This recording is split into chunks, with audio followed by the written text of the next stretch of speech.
ಮುಂದಿನ ಕೆಲವು ದಶಕಗಳ ದೂರದೃಷ್ಟಿಯನ್ನ ಗಮನದಲ್ಲೇ ಇಟ್ಟುಕೊಂಡು ಹಾಗೂ ರಾಜ್ಯದಲ್ಲಿ ಬರಬಹುದಾದ ವಿದ್ಯುತ್ ಕೊರತೆಯನ್ನ ನೀಗಿಸಿ ಸಮರ್ಪಕವಾಗಿ ವಿದ್ಯುತ್ತನ್ನು ಸರಬರಾಜುಗೊಳಿಸುವುದಕ್ಕೆ 2,000 ಕೋಟಿ ರುಗಳ ವೆಚ್ಚದಲ್ಲಿ ಪಂಪ್ಡ್ ಸ್ಟೋರೇಜ್ ನಿರ್ಮಿಸುವುದಕ್ಕೆ ಉದ್ದೇಶಿಸಲಾಗಿದೆ ಎಂದು ರಾಜ್ಯ ಇಂಧನ ಸಚಿವ ಕೆಜೆ ಜಾರ್ಜ್ ಅವರು ಹೇಳಿದರು.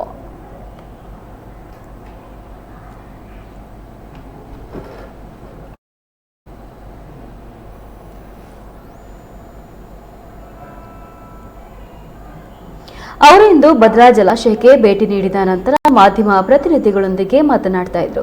ಹರಿಯುವ ನದಿಗೆ ಯಾವುದೇ ಅಡೆತಡೆ ಮಾಡದಂತೆ ಈಗಿರುವ ನೀರನ್ನ ಅತ್ಯಾಧುನಿಕ ತಂತ್ರಜ್ಞಾನವನ್ನ ಬಳಸಿಕೊಂಡು ಅಂದಾಜು 2,000 ಮೆಗಾವ್ಯಾಟ್ ವಿದ್ಯುತ್ತನ್ನು ಉತ್ಪಾದಿಸುವುದಕ್ಕೆ ಕ್ರಮ ಕೈಗೊಳ್ಳಲಾಗುತ್ತಿದೆ ಎಂದರು.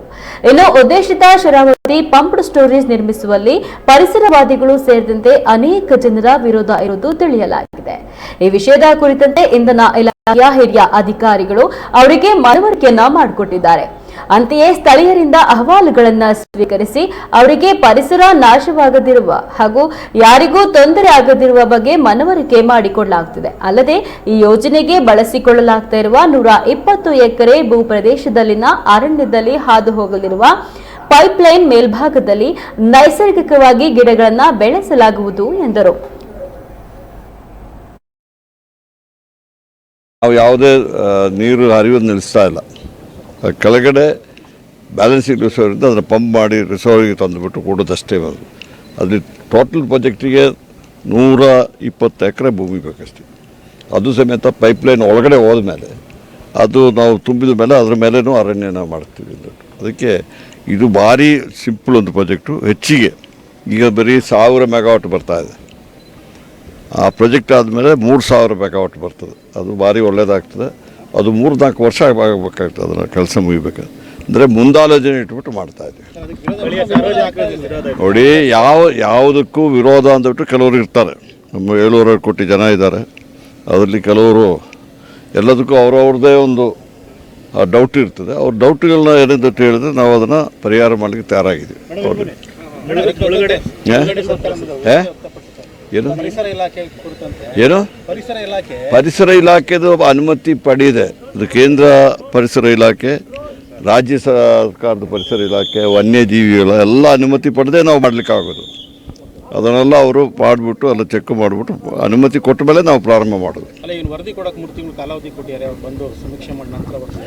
ಅದೆಲ್ಲ ಅವ್ರಿಗೆ ಬಿಟ್ಟಿದ್ದು. ಅದು ಎಲ್ಲ ಗೌರ್ಮೆಂಟ್ ಪ್ರೊಸೀಜರ್ಸ್ ಇದೆ. ಅವರು ಡಿಪಾರ್ಟ್ಮೆಂಟಲ್ಲಿ ಏನೆಲ್ಲ ಮಾಡ್ತಾರೆ ಅದನ್ನು ಮಾಡ್ತಾರೆ. ನಾವೇನು ಅದಕ್ಕೆ ಒತ್ತಡ ಮಾಡಿಬಿಟ್ಟು ಅವ್ರಿಗೆ ಕುಡಿಲಿಕ್ಕಾಗಲ್ಲ. ಅವರು ಪರಿಸರ ವಿಚಾರದಲ್ಲಿ ಅವರು ಸ್ಟಡಿ ಮಾಡಿಬಿಟ್ಟು ನಂತರ ರಿಪೋರ್ಟ್ ಕೊಡ್ತಾರೆ. ಅದರ ಪ್ರಕಾರ ನಾವು ಮಾಡ್ತೀವಿ. ವಿರೋಧ ಮಾಡಿದವರು ಏನಂತ ಕೇಳ್ತಾರೆ. ಇಲ್ಲ ಕೇಳಿ, ವಿರೋಧ ಮಾಡೋರು ಮಾತುಕತೆ ಮಾಡಿದ್ದಾರೆ. ನಮ್ಮ ಆಫೀಸರ್ಗಳಿದ್ದರು, ಅದಕ್ಕೆಲ್ಲ ಹೋಗಿ ಡಿಸ್ಕಸ್ ಮಾಡಿದ್ರು, ಎಲ್ಲ ಮಾಡಿದ್ದಾರೆ. ನೀವಾದರೂ ಹೇಳಿ, ನೀವು ಪತ್ರಿಕಾ ಪ್ರತಿನಿಧಿಗಳಿದಾರಲ್ಲ, ನೀವಾದ್ರೂ ಹೇಳಿ ಏನು ವಿರೋಧ ಖರ್ಚಾಗ್ತದೆ. ಪರಿಸರವಾದಿಗಳು ಹೇಳ್ಬೇಕು ಅದನ್ನೆಲ್ಲ ಸ್ಟಡಿ ಮಾಡಿಬಿಟ್ಟು ವಯಬಲ್ ಪ್ರಾಜೆಕ್ಟ್. ನಾನು ಹೇಳ್ದಿಲ್ಲ ನಿಮಗೆ, ಈಗ ನಮಗೆ ಶರಾವತಿ ಇದರಿಂದ ಯೋಜನೆಯಿಂದ ಬರ್ತಾ ಇದ್ದು 2,000 ಮೆಗಾವಾಟ್. ಈ ಒಂದು ಏನು ನಿಮ್ಗೆ ಗೊತ್ತಾ ಮಾಡ್ತೀವಿ ಅಂತ ನೋಡಿ. ಅದೆಲ್ಲ ನಾವು ಲೆಕ್ಕ ಮಾಡಿದ್ದೀವಿ. ನಮಗೆ ಸೋಲಾರ್ ಇದೆ. ನಮಗೆ ಇಡೀ ರಾಜ್ಯದಲ್ಲಿ ಸೋಲಾರು ಡೇ ಟೈಮಲ್ಲಿ ಎಕ್ಸ್ಟ್ರಾ ಬರ್ತದೆ.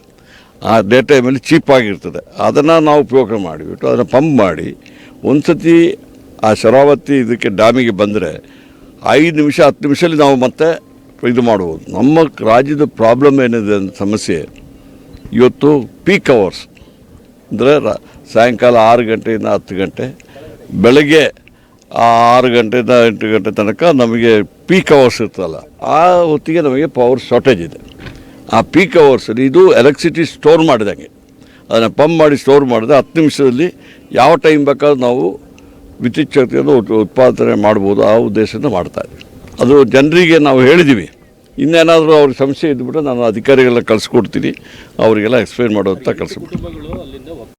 ನಮಗೆ ಅಷ್ಟು ದೊಡ್ಡ ಪ್ರಾಜೆಕ್ಟ್ ಬರುವಾಗ ಈಗ ನ್ಯಾಷನಲ್ ಹೈವೇಗಳು ಮಾಡ್ತಾರೆ. ಆಗ ಅಲ್ಲಿ ಮರ ಕಡಿಯೋದಿಲ್ವ, ಅದಕ್ಕೆ ಮರ ಕಡಿದುಬಿಟ್ರೆ ಒಂದು ಮರಕ್ಕೆ 10 ಮರಗಳನ್ನು ನೆಡುವಂಥ ಕೆಲಸ ಮಾಡ್ತಾಯಿದ್ವಿ ನಾವು. ಈ ಎಲ್ಲಿ ಲ್ಯಾಂಡ್ ನಾವು ಮಾಡ್ತೀವಿ ಅದಕ್ಕೆ ಆಲ್ಟರ್ನೇಟಿವ್ ಲ್ಯಾಂಡ್ ಸಮೇತ ನಮ್ಮ DC ಅವರು ಇದ್ದಾರಲ್ಲ, ಅದಕ್ಕೂ ಸಮೇತ ವ್ಯವಸ್ಥೆ ಮಾಡಿಕೊಟ್ಟಿದ್ವಿ. ಅಲ್ಲಿ ಮರ ಮತ್ತು ಇದು ಪೈಪ್ಲೈನ್ ಒಳಗಡೆ ಹೋಗ್ತದೆ. ಅದಾದ ಅದ್ರ ಮೇಲೆ